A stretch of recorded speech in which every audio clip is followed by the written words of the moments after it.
नेपाली बहू का चौमिन ढाबा। अपने पति की मौत के बाद कांची को कुछ समझ नहीं आ रहा था कि क्या करे।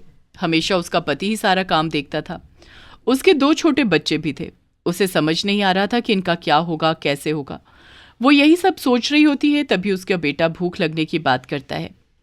अभी तो कुछ बना नहीं है, ऐसा करो कि कुछ पैसे ले जाओ और बाहर से खा लेना। थोड़ी देर में उसका बेटा मिंटू आधा खाया हुआ चौमिन लाता है। मम्मी, ये चाउमीन बिल्कुल भी अच्छा नहीं है। मैं नहीं खा सकता। इससे अच्छा तो आप बनाते हो, आप ही बना दो। कांची उसके लिए चौमिन बनाती है और वो खाते खाते बाहर खेलने चले जाता है। थोड़ी देर में वो रोते रोते वापस आता है। अरे क्या हुआ, गिर गया क्या? नहीं, गिरा नहीं, सबने खा लिया। कह रहे थे उस ठेले वाले से तो बहुत ज़्यादा अच्छा है। ऐसा सुनकर कांची की सास लता कहती है, अरे बहू, हम पैसे के लिए परेशान हो रहे हैं, क्यों ना हम चौमिन का ठेला ही लगा ले। ठेला?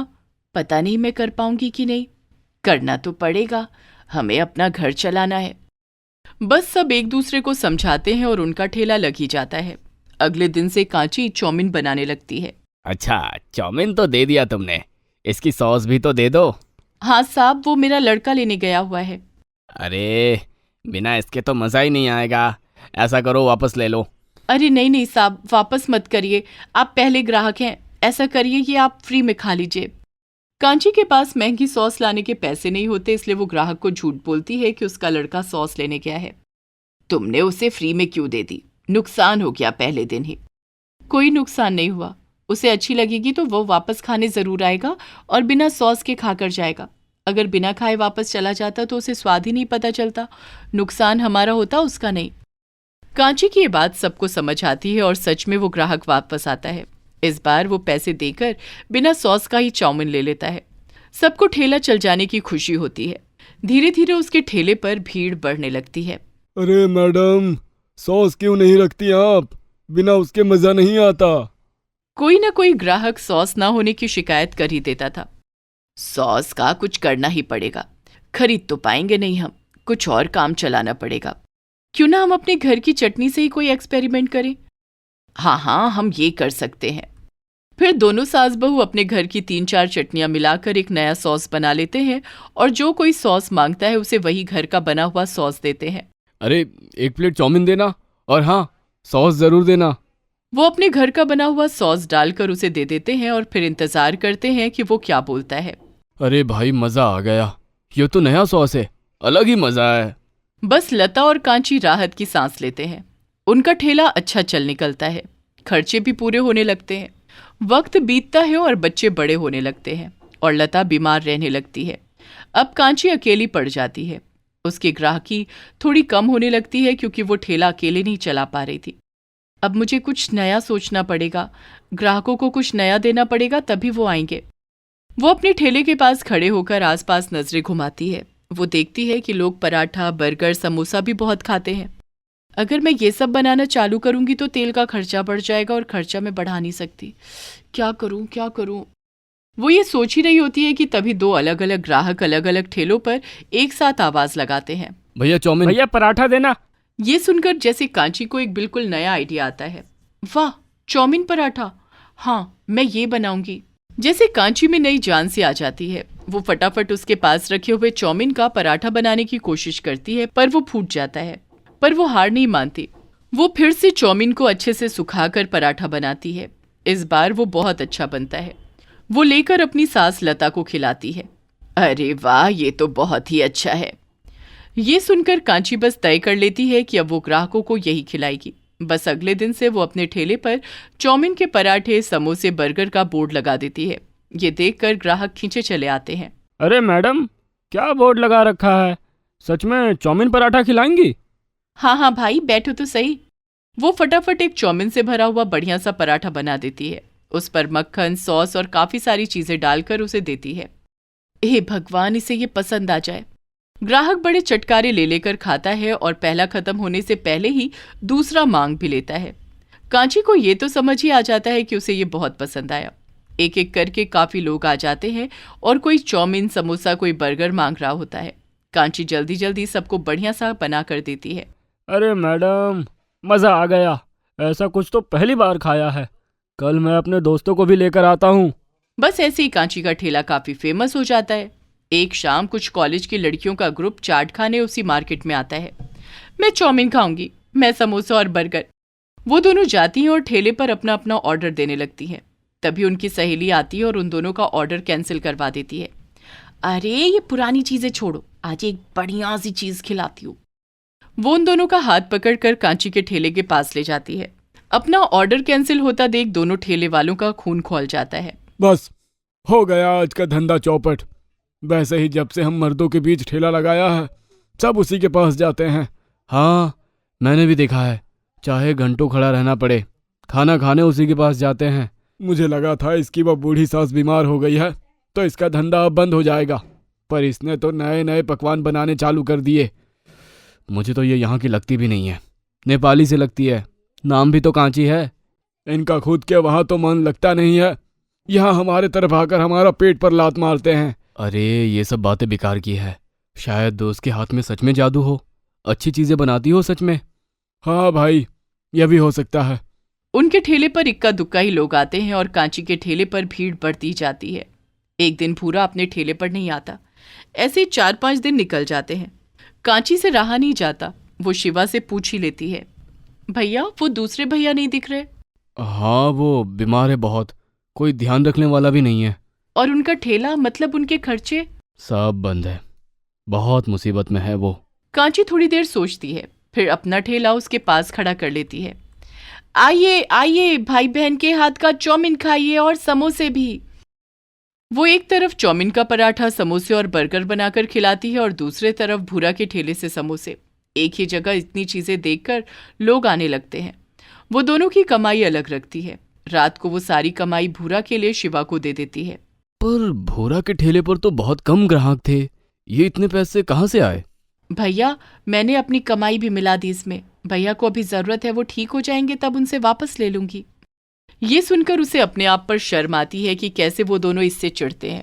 वो सब कुछ भूरा को जाकर बताता है और उसके हाथ में सारे पैसे भी रख देता है। हमारी सोच कितनी खराब है, अब से हम भी उनका साथ देंगे। मैंने सुना है उनका भी कोई नहीं है आगे पीछे कमाने वाला। भूरा जल्दी ठीक हो जाता है और फिर भूरा और शिवा कांची की मदद करने लगते हैं। एक तरफ कांची चाउमीन बनाती और भूरा और शिवा उसके समोसे और बर्गर बना बना कर बेचते। तीनों जल्दी ही पार्टनर बन जाते हैं और उनका बिजनेस अच्छा चल जाता है। काली बहू लाई काला धन। सुनीता का रंग काफी दबा हुआ था।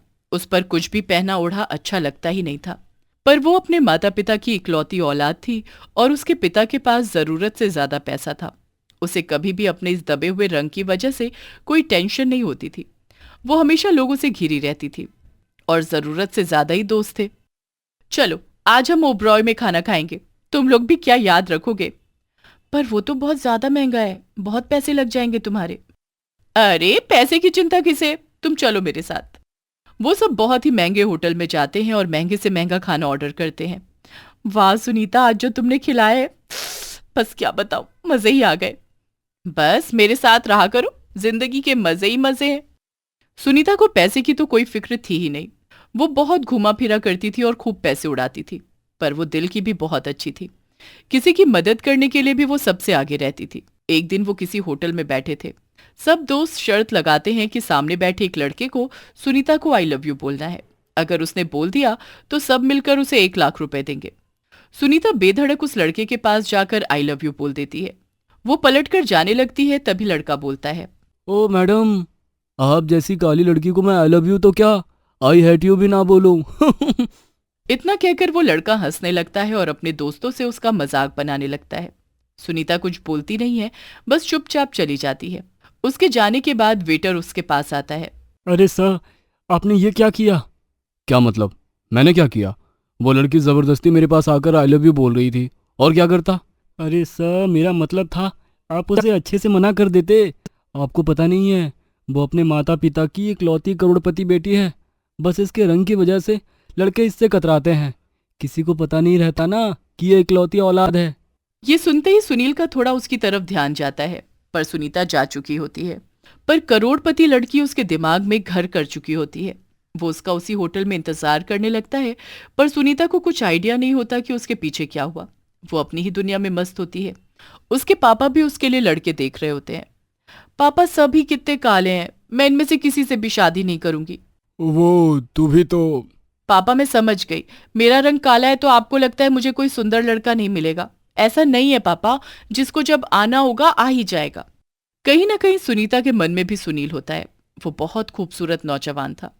अब सुनीता भी एक दिन उसी होटल में वापस जाती है। इस बार वो अकेली ही जाती है।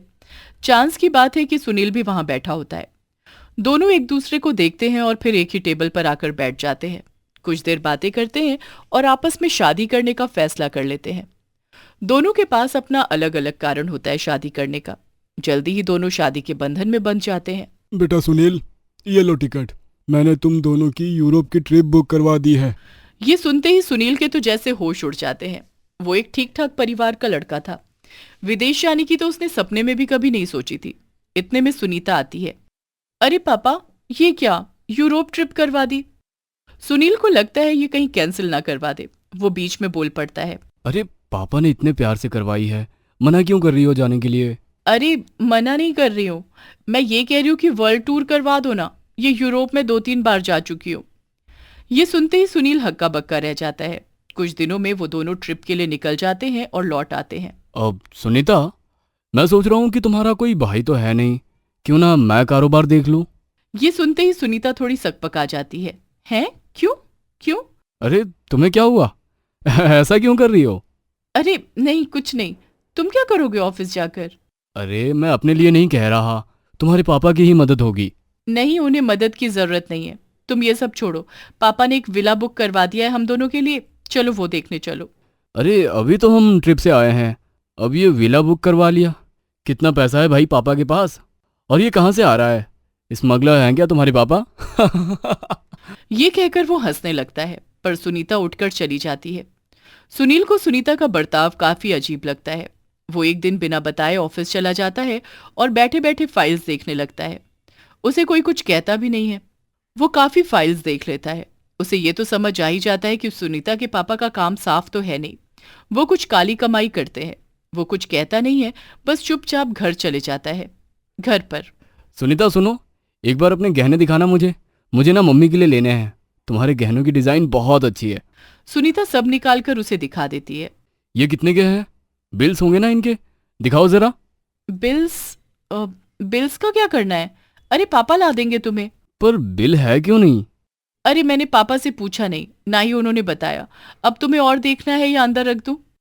वो इतना कहकर सब अंदर रख देती है और सुनील को समझ आ चुका होता है कि ये शान काले धन की कमाई है। अब सुनीता, मैं सोच रहा हूँ कि वो जो विला है वो अपनी बहन के नाम कर दो। पापा तो हमें दूसरी भी दे देंगे, है ना?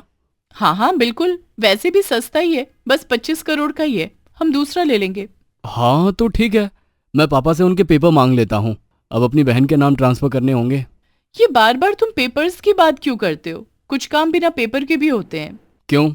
ऐसे कौन से काम है जो बिना पेपर के ही हो जाते हैं? ऐसे काम करने ही क्यों होते हैं? सुनील, जो ये इतने दिन से तुम मुझसे घुमा फिरा कर चीजें पूछ रहे हो, ऐसा नहीं है कि मुझे समझ में नहीं आ रहा है। मुझे पता है तुम ऑफिस गए थे, तुमने फाइल्स खंगाली। ये बात पापा को भी पता है। वो तुमसे कुछ नहीं कह रहे, तो तुम भी जरा शांत बैठो। ये सुनकर सुनील चुप हो जाता है। वैसे मुझे क्या करना है कि ये धन कहाँ से आ रहा है? मैंने शादी पैसा देखकर ही तो की थी। तब ये नहीं सोचा था कि पैसा काला होगा या सफ़ेद। सुनीता को तो देखा ही था मैंने। इतनी काली लड़की से शादी करने का कोई इरादा नहीं होता मेरा, अगर इसके पास पैसा नहीं होता। तो अब ऐसा है सुनील बाबू, चुपचाप बैठो। अगर जिंदगी ऐश से गुजारनी है तो। सुनील अब बस आगे कोई छानबीन करना बंद कर देता है। एक दिन प्रीतम के ऑफिस में रेड पड़ती है। सब कुछ सील हो जाता है और प्रीतम को भी ऑफिस में ही बिठा लेते हैं। वो ना किसी को फोन कर पाता है और ना कुछ और। जब ये बात सुनील को पता चलती है तो वो घर बैठे एक कॉल करता है और इंक्वायरी बंद हो जाती है। अरे बेटा, तुमने तो कमाल ही कर दिया। भाई, तुम्हारी इस पहुंच का तो हमें भी नहीं पता था। बस पापा, मैं चुपचाप देखता रहता हूँ। बखान करने की आदत नहीं है। अब घर आ गए, हमारा बिजनेस बच गया, ये अच्छा हुआ। अब जब तुम्हें सब पता चल ही गया है तो तुम अभी ऑफिस जाओ और अपना कारोबार संभालो। मेरे बाद ये सब तुम्हारा ही है। तुमने आज घर का दामाद होने का फर्ज निभाया है। आज तो तुम्हें एक अच्छा सा इनाम दिया जाएगा। क्या इनाम? ये तो घर जाओ तभी पता चलेगा। सुनील और सुनीता जब घर पहुंचते हैं तो सुनील के पास अपनी माँ और दोनों बहनों का फोन आता है। अरे समधी जी ने पूरा घर महंगे तोहफों और गाड़ियों से भर दिया है। तेरी दोनों बहनों के भी फोन आए थे। उन दोनों के यहाँ भी महंगी सारी चीजें पहुंच गई हैं। अब काला सफेद छोड़, जैसा भी है अब तू जिंदगी के मजे मार और हमें भी मारने दे।